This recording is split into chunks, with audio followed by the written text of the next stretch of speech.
kan? Jadi apa macam mana nak buat? Tu yang Abu Laid kata buat 7 perkara. Ni buat 7 perkara pula. Sorry, buat 6 perkara. Yang pertama, bila orang sampaikan cerita jangan percaya sebab kesaksian dia tak cukup.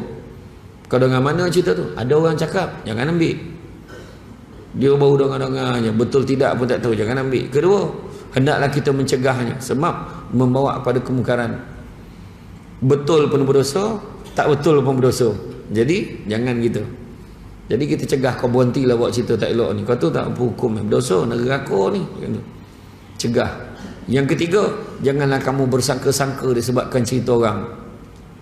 Yalah, tak sangka kan JK masjid macam tu. Nampak? Kan Saddam cakap tu. JK tak sangka JK sejik gitu. JK sejik kan. Tak sangka betul tu. Ni nampak baik dia tu. Perangai agak sedap juga kan. Jadi jangan bersangka-sangka, berdosa. Allah Ta'ala tak suka. Dan begitu juga keempat, dahlah janganlah kamu menyelidik pula betul ke tidak cerita tu.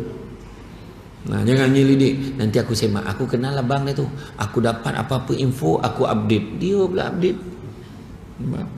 Yang kelima, hendaklah kamu membenci perbuatan itu sebab natijahnya akhirnya kedua-duanya apa? Neraka. Dan yang keenamnya, bila kamu dah membencinya, janganlah kamu mengulangi perbuatan itu. Nah, tu Abu Laid As-Samarkandi aja. Kita semayang tapi baik. Jadi perangai tak elok. Kesempurnaan ibadah 4. Pertama tadi ilmu, kedua ikhlas, yang ketiganya tindak tanduk perangai jadi lagi baik dengan ibadah, dan yang keempatnya nak capai kesempurnaan ibadah mestilah dimulakan dengan niat. Na'malu bin niat. Semuanya dengan niat. Bila nak semayang mesti ada niat. Tak ada lah, memang tak ada lah orang nak semayang tu niat nak masak, tak ada. Kan? Tapi makna niat gitu. Masih ada memulakan dengan niat. Jadi kerjakanlah ibadah yang apa? Kadang-kadang semayang sunat tu je tengok semua orang semayang sunat, kau boleh habaq dia. Yang ada seorang tu boleh relax duduk tengok orang lain semayang, seolah-olah kau semayang lah, aku dah banyak, macam tu lah lebih kurang. Kan? Masalah tu. Buatlah, kan? Tu ibadah-ibadah sunat ni juga salah satu cara nak bagi Nabi kenal kita akhirat besok. Akhirat besok Nabi panggil ummati, umatku dia panggil gitu. Yang tu lah suara yang kita nak dengar, macam tu lah bentuk panggilan yang kita nak Nabi panggil kita. Umatku, kemari kau umatku. Tapi kalau Nabi tak kena kita, sia-sialah hidup berpuluh tahun atas dunia, tapi Nabi tak kena. Sia-sia kalau Nabi tak kenal kita. Ya, kan? Nabi sebut faman ahya bisunnati faqad ahabbani, faman ahabbani kana ma'i fil jannah. Barang siapa yang hidupkan satu sunnah aku, maka dia sayangkan aku, dan siapa sayangkan aku akan bersama-sama dengan aku di dalam syurga. Yang ketiga, terus menerus mengingati Allah dalam setiap keadaan, baik dengan hati, dengan lisan, dengan amalan keadaan dirinya. Kecintaan pada Allah ni ajak semua sekali. Dalam rumah tangga kita, ajak semua untuk terus ingat Allah.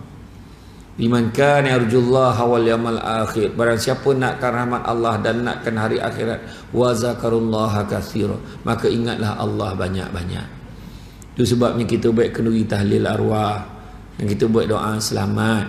Tujuannya kita buat kenduri-kenduri tu, yang buat tahlil arwah ni, sebab kita ni nak zikir satu. Zikir ni nak bagi ingat Allah. Tahlil tu la ilaha illallah, la ilaha illallah, tu tahlil tu. Buatlah. Tu yang pertama buat kenduri. Yang kedua sebab nak makan. Tu penting. Sebab ramai cakap apa pula, memang betul. Sebab makan itu sedekah daripada tuan rumah, juga pahala besar.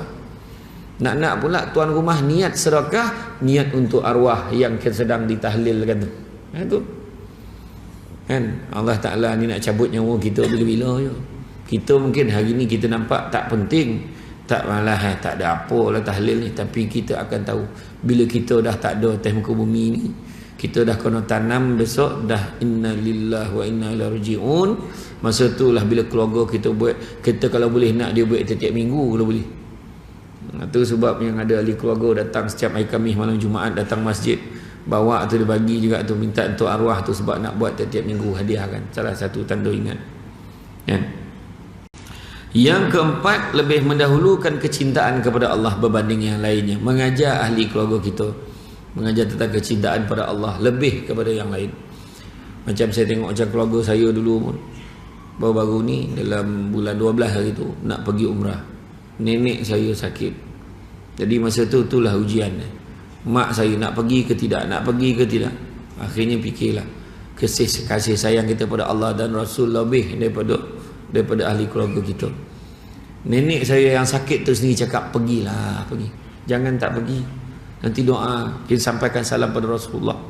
Itu pesan nenek saya pada saya, dan dia pesan pada mak saya, pergi, jangan tak pergi. Bila Allah Ta'ala dah jemput, pergi. Kan? Jangan sebut salah sebab benda-benda ni. Ada satu datuk tu tanya saya, malam ni masa nak pergi haji tahun lepas, dia last minute dapat panggil tiba visa dia lulus, dia boleh pergi. Dan dia nak pergi pula, dia uji pula anaknya kena operation, ada jangkitan, kena operation malam tu. Kena operation malam tu dah serba salah. Anaknya kecil lagi, anak-anaknya 3 tahun ke 4 tahun macam tu. Anaknya tu memang melekat dengan mak dia, macam mana nak pergi ni, aduh hai. Nak operate ni besok nak pergi ni, malam ni operate, besok nak pergi haji. Jadi dia tanya pandangan saya, pergilah. Cuba fikir kisah Nabi Ibrahim. Nabi Ibrahim dapat mimpi. Saya fikir, saya kat situ, saya terbayang kisah Nabi Ibrahim. Dia kata betul lah, saya pun terfikir juga. Dia kata, Datuk dia kata, isteri saya sekarang ni macam mana, ajaklah, pujuklah elok, pergilah, insyaAllah anak tu tak ada apa-apa, serahlah pada Allah Ta'ala. Alhamdulillah dia pergi. Anak operation malam tu, alhamdulillah tak ada masalah, okey, berjaya. Dan bila dia pergi tu, cuma dia tak dapat nak jaga anak itu saja, keluarga dia yang jaga. Jadi bila dia balik, alhamdulillah dia pun tengok anak pun dah sihat, bawa pula anak, terus bawa anak pergi umrah pula. Dalam selang seminggu dia balik pada haji tu, terus pergi umrah pula, bawa anak tu sekali. Tu je kan, kita kasih sayang Allah Ta'ala uji, kan? Allah Ta'ala uji kita. Yang kelima, merenungi, memerhatikan dan mengenal kebesaran Allah. Saya sebut bagi contoh-contoh yang macam ni bukan apa, sebab sekarang ni banyak keluarga-keluarga dah jauh, makin jauh daripada Allah.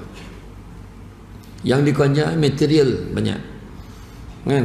Kereta apa nak pakai, persaingan hidup kita sekarang ni lebih pada persaingan. Kereta siapa paling besar sekali, kereta siapa paling panjang, handphone siapa paling canggih, rumah siapa yang paling besar, siap ada laluan drive thru, punya pemalih kan, lalu ambil makan jalan, macam itulah sekarang. Sedangkan benda tu sementara sifatnya. Manusia berlumba-lumba membesarkan rumah, berlumba-lumba kan menambah harta kekayaan. Tu yang Nabi pesan, anak-anak Adam kalau diberikan 2 lembah emas, nescaya dia akan minta lembah yang ketiga. Memang betul, tak pernah cukup. Bersyukurlah kita dengan apa yang kita ada. Manusia jadi tak bersyukur disebabkan oleh 3 sebab. Sebab yang pertama, manusia tak bersyukur sebab sibuk tengok apa yang orang lain ada, sampai terlupa apa yang dia ada.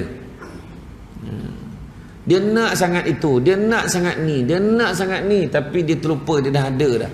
Macam-macam yang dia dah ada itu dia terlupa. Itu sebab manusia tak syukur. Yang kedua, dia tak bersyukur kerana sibuk melihat kelebihan orang lain, sedangkan dia terlupa melihat ada orang yang lebih susah daripada dia. Ramai.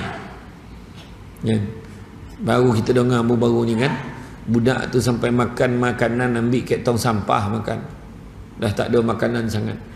Makna tu ajar kita apa? Ajar kita syukur kita anak kita taklah sampai tahap itu. Saya pergi kembara korban di Kamboja, tengok saya dah pergi dalam 3 kali lah. 3 kali saya pergi, 3 tahun turut saya pergi dulu. Tahun lepas saya tak pergi, 3 tahun turut tengok betapa susahnya orang Islam kat sana. Nak makan daging pun tunggu kita datang. Kita datang bagi satu grup datang. Berpuluh-puluh grup daripada Malaysia yang pergi, daripada Singapura pun datang, daripada Indon pun datang. Malaysia paling ramai lah, Malaysia paling ramai. Dan satu grup tu sampai 80 ke 90 ekor lembu sumbangan. Dan kesian orang Islam sana. Dapat pula daging, bila kita dah potong-potong, kita dah timbang-timbang, kita hantar kat setiap rumah, hantar kat sana. Ya Allah, kesian betul. Dia orang dah dapat je daging, dia peluknya kita, cakap terima kasih, terima kasih dia cakap lah dalam bahasa dia lah. Bau jangan cakap lah kan? Tapi bila dia bagi tu kan, kesian tengok peti ais pun tak ada. Setengah pada kita dekat Malaysia ni dapat daging korban, bergaduh dapat daging korban, sampai busuk tak masak dalam peti ais. Dia dapat tak ada peti ais pun, sidai dekat pagar, keringkan. Bila dia nak makan barulah dia potong sikit-sikit nak masak. Macam tu sekali. Belajar anak-anak yang kecil-kecil belajar. Kita daif-daif pun kita belajar, sekolah pondok pun sekarang ni alhamdulillah namanya pondok tapi canggih sekarang ni, aircon.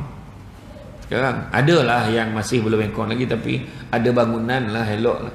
Anak-anak orang Islam di Kemboja belajar mengaji, duduk bawah macam garaj kereta tu, berbumbungkan zinc, duduk atas tanah yang disapu tanah, duduk atas tanah tu bersela, pegang Quran macam ni je belajar. Itulah dia. Tu sebabnya kita tengok kan, tengok orang yang lagi susah daripada kita, kita akan syukur. Sebab sibuk tengok orang yang senang daripada kita, memang kita susah nak syukur. Dan yang ketiganya, manusia jadi tak bersyukur kerana sebab terlupa. Kadang-kadang dia boleh sebut, aku berjaya ni sebab atas usaha aku, aku berjaya ni sebab aku kerja kuat, sedangkan dia terlupa ini semua dengan izin Allah. Ada orang kerja lagi teruk daripada kita, tapi tak senang-senang hidup dia, sebab Allah belum izinkan. Kais pagi makan pagi okey tu, dia kais pagi makan 2 minggu lepas. Bayangkan tu. Bukan kais pagi makan pagi, kat kira ngam-ngam tu balik modal lo kalau kais pagi makan pagi. Kais pagi makan 2 bulan lepas pun ada. Hutang pun tak selesai-selesai, makan pun tak cukup. Kejap pinjam orang ni, kadang dia tengah fikir siapa lagi yang kita belum pinjam. Betul. Orang miskin dengan orang kaya lain. Orang miskin, apa kita nak makan malam ni? Orang kaya pula, kat mana kita nak makan? Kat mana kita nak makan? Orang politik, siapa kita nak makan? Tapi bukan itulah tajuknya, tak ni, termasuk pula yang itulah kan. Tapi itulah dia beza kita, orang susah dengan orang kaya.